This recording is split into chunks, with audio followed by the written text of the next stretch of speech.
जय श्री कृष्ण। राधे राधे। श्री हरदास। और अब मुझे मिल गए आपके बहुत सारे सवाल तो चलिए उनमें से जितने भी मैं अब तक पढ़ चुकी हूँ मैं दूसरे फ़ोन से चेक करते हुए आपको जो है उनके जवाब दे देती हूँ। ठीक है।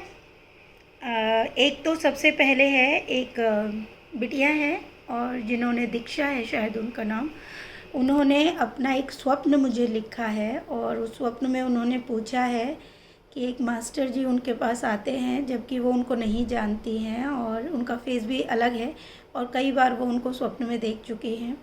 और उनके प्रश्न थे कि वृंदावन में कौन रहता है, उनका प्राकट्य कब हुआ था। ठीक है। बांके बिहारी जी, ये दोनों ही का उत्तर बांके बिहारी जी था और उसका एक और उत्तर था 8 दिसंबर, वो भी सही दिया। अब तीसरा उन्होंने पूछा था बिहार पंचमी, यानी कि अब क्या आने वाली है सबको मालूम है, बसंत पंचमी आ रही है ना। तो बाबू आपसे प्रभु ने पूछा है कि आप क्या तैयारी कर रहे हो, है ना। बसंत पंचमी आने वाली है तो उसके लिए आपको वो याद दिला रहे हैं पहले से पहले। ठीक है। भक्तों को वो याद दिलाते हैं जो प्रभु की कुछ चीज़ें तो स्मरण में रखते हैं या प्रेम करते हैं। अब आते हैं दूसरी बातों पर कि उसमें बगल में एक बैठा हुआ लड़का बहुत जल्दी जल्दी किताब के पन्नों को पलट रहा है। वो जो किताब के पन्ने हैं ना, वो किताब के पन्ने नहीं हैं, आपके जीवन के पन्ने हैं। और वो कौन से पन्ने हैं? जो गलतियां आपने जीवन में की है, वो धीरे धीरे जो फास्ट पन्ने पढ़ के निकाल रहा है। इट मीन्स तुम्हारे शुभ कर्म, अच्छे कर्म अब सामने आने वाले हैं, जिसके कारण प्रभु अब तुमको मार्गदर्शन दे रहे हैं अपने स्वप्नों के ज़रिए। ठीक है। कि अब ये पहला संकेत तुमको बहुत अच्छा मिला है, उससे पहले तुमने देखे होंगे, आप भूल जाते हो। देखिए बहुत से भक्त ऐसे हैं जो स्वप्न देखते हैं और वो भूल जाते हैं। मेरे साथ भी शुरू में यही होता था। ये तब तक होता है जब तक हमारे कुछ किए हुए कर्म जो है संपन्न नहीं होते, गलत कार्य जिनको आप कह सकते हैं। जब धीरे धीरे वही कार्य समाप्त होने लगते हैं तो हमें धीरे धीरे मार्गदर्शन मिलना शुरू हो जाता है। अब ये डिपेंड करता है कि प्रभु कितने समय तक किसको कितना मार्गदर्शन देंगे। ये हमारी कर्मों पर और हमारी भक्ति पर भी डिपेंड करता है। जैसे कि दीक्षा, अभी आप शायद बहुत ज़्यादा सेवा में नहीं हो, इसलिए प्रभु तुम्हें बता रहे हैं। ठीक है। कि आप सेवा में आओगे या नहीं आओगे अभी ये तो मैं नहीं जानती, लेकिन हाँ वो आपको मार्गदर्शित कर रहे हैं। साथ ही आपके बुरे कर्म खत्म होकर अच्छे कर्मों की तरफ तुम्हारा जीवन जा रहा है, इसलिए खुश हो जाओ। और वो जो मास्टर जी हैं ना, वो स्वयं हमारे कन्हैया हैं जो आपको दर्शन दे रहे हैं। ठीक है। अभी वो अपने स्वरूप में तुम्हारे सामने नहीं आ सकते, उसके लिए तुम्हें बहुत सारी सेवा करनी पड़ेगी, तब जाके वो ज़रूर आएंगे। तो ये भी एक बहुत बड़ा संकेत है कि आपको पहला ही लेकिन बहुत अच्छा मार्गदर्शन मिला। ठीक है। अब आते हैं हम दूसरे प्रश्न की तरफ, क्योंकि मैं अब ये फ़ोन में चेक कर रही हूँ, दूसरे फ़ोन में चेक करने पड़ेंगे आपके प्रश्न जो हैं। ठीक है। हाँ चलिए, एक प्रश्न और आया जो बहुत ज़्यादा खास है, मतलब उसके बारे में मैं आपको बताना चाहूँगी कि किसी गोस्वामी जी का जन्म दिवस पर, और उनका काफ़ी बड़ा प्रश्न है। देखो सखी, आप देख लेना, पर मैं आपको बता दे रही हूँ, मैंने आपका पूरा प्रश्न पढ़ा कि गोस्वामी के किसी भी बड़े गोस्वामी जी के जन्मदिन पर या गोस्वामी के जन्म पर बड़े बड़े संत आकर उनको मतलब चरण स्पर्श करते हैं, और ये सब मेरे को समझ नहीं आता है ये क्या था। अब चलिए मैं इसके पीछे ना आपको उदाहरण एक दे देती हूँ, आपको समझ आ जाएगा। ये सब भाव का खेल है। भाव समझ रहे हैं? भाव कैसा?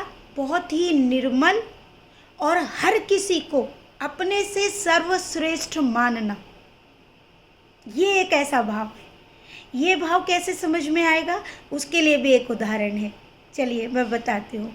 जैसे कि एक ब्रजवासी, आप सबने पढ़ा होगा कि ब्रजवासी का बहुत बड़ा एक स्थान प्रभु ने दिया हुआ है। ठीक है, दिया हुआ है।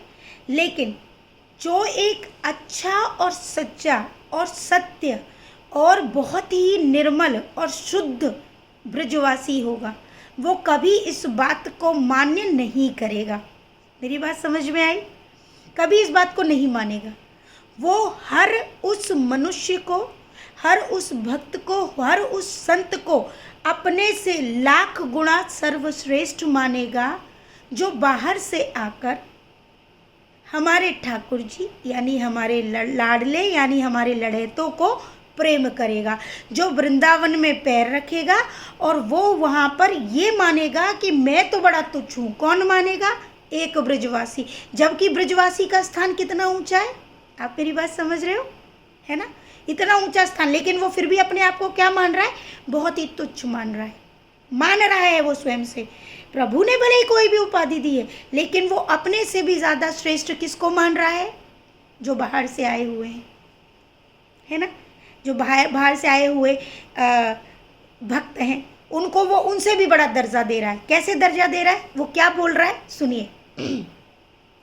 ये एक मतलब पंक्तियों में ये बयान है, मतलब कि मैं उसको संस्कृत वाले शब्दों में नहीं बोलूँगी, मैं सिंपल आपको बोलूँगी कि उसमें ये वर्णित है कि जो ब्रजवासी है वो तो मरने के बाद ब्रज में पैदा हुआ, है ना? एक जन्म लेकर, जब मैं पैदा हुई होंगी, पहले मरी होंगी कभी किसी जन्म के बाद, लेकिन जो जीवंत है और वो कहीं और रहता है, लेकिन वो फिर भी वो पूरी तरह से कोशिश करता है और हमारे ब्रज में पैर रखता है। उसने सोचा भी नहीं था कि वो ये करेगा, लेकिन वो क्या कर रहा है? वो जीवित है। मतलब उसको नहीं पता था कि वो कभी भी इस भक्ति में आएगा, लेकिन वो भक्ति में आ गया। तो एक जो पूर्ण और निर्मल और बहुत सदाचारी, जो एक ब्रजवासी, एक संत भी अपने आप को बहुत तुच्छ, बहुत निम्न मानकर वो बाहर से आए हुए किसी भी भक्त को बहुत महान समझ लेगा। समझ गए? बहुत महान समझ लेगा। ये भाव है पूर्ण संतों का। तो मैम, शायद आपको आपके प्रश्नों का जवाब मिल गया होगा। मैं सिर्फ गोस्वामी जी की बात नहीं करूँगी, मैं किसी भी ऐसे विशेष संत की बात नहीं करूँगी जिनके चरणों को धोया जाए, पूजा जाए या उनकी सेवा अर्चना की जाए। मैं बात किनकी कर रही हूँ? मैं उनकी बात कर रही हूँ जो बहुत अपने आप को निम्न मानते हैं, लेकिन निम्न हम जैसे लोगों के लिए तो वो निम्न नहीं है, निम्न वो वास्तव में भी नहीं है, लेकिन उनके भाव कैसे हैं? अपने आप को बहुत छोटा मानना, अपने आप को कृपा से बहुत कम मानना, लेकिन औरों को बहुत अधिक मतलब बहुत अधिक उसको मान्यता और भाव दे देना। ये होते हैं सच्चे भक्त। आप समझ गए कि अगर किसी भक्त ने या किसी संत ने ऐसा किया है, तो आप ये सोच के देखो कि वो भक्त कितना कितना कितना आगे है, कितना ऊंचा है। इस पर मत जाइए कि उसने किसके साथ क्या किया, वो किसके चरण छू रहे हैं या चरणों को पूज रहे हैं। आप सिर्फ उनके भाव पर जाइए और भाव को महान समझिए। बाकी कौन क्या करवा रहा है उसको भूल जाइए, कौन छोटा कौन बड़ा। भक्ति में याद रखिएगा, बड़ा और छोटा इन शब्दों का कोई मायने नहीं होते हैं। यहाँ क्या होता है? यहाँ भाव का खेल होता है। जो अपने आप को शून्य मानता है, प्रभु उसी को प्राप्त होते हैं। समझ गए आप?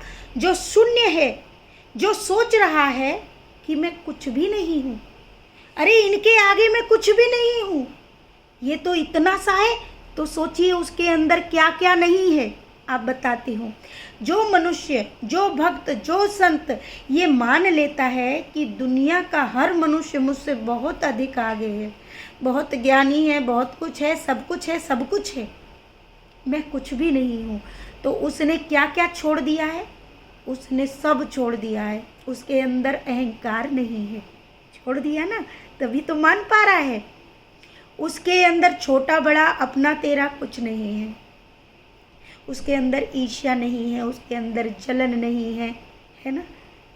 उसके अंदर ये नहीं मैं किसी के पैरों में गिर गया तो मैं छोटा हो गया, ना ना ना ना। अरे वही तो महान भक्त है। इसमें बहुत से लोगों को अपने प्रश्नों के जवाब मिल गए होंगे। है ना। तो बहुत से लोग कहते हैं ईर्ष्या, जलन, दी, कैसे उसका एग्जाम्पल दे के बताओ। आपके उत्तर भी इसमें मिल जाने चाहिए। जब मैं ये मान लेती हूँ कि आप जो सब उत्तर लिखते हो, जो मुझे कमेंट लिखते हो, वो सब मेरे लिए बहुत महान है, क्योंकि मैं उनसे भी सीखती हूँ, है ना। समझ रहे हो मेरी बात। तो आप मुझसे भी महान हैं। जिनके ये विचार होने लगते हैं, उनके अंदर अपने आप अहम, घमंड जिसको बोलते हैं, जलन, जेलसी, ईर्ष्या, लालच। लालच कब आता है? जब हमें किसी चीज़ से आगे बढ़ने का या बहुत सारी चीज़ों की होती है, ये सारी चीज़ें समाप्त होने लगती हैं। तो आपने बहन और सखी जिनके बारे में बात की, तो सोचिए वो कितने महान संत हैं, है ना। और जो करवा रहे हैं उनकी बात हम करते ही नहीं है। हम तो उनकी बात करेंगे जो कर रहे हैं। जो कर रहे हैं वही बहुत ऊंचे हैं, बहुत ऊंचे हैं। जो झाड़ू लगा रहे हैं वो बहुत ऊंचे। हम में वो भाव आते हैं क्या कि हम जाएं और जाके हम पूरी सड़कों पर जो है वृंदावन की झाड़ू लगाएं?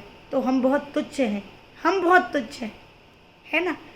तो इस बात से हमको जानना है। तो अब देखो इतना बड़ा वीडियो हो गया, 2 ही प्रश्नों के मैं उत्तर बता पाई। चलिए कोई बात नहीं, मैं एक और वीडियो डाल दूँगी। तो अगर आपको समझ आया हो तो मुझे ज़रूर बताइएगा, ठीक है।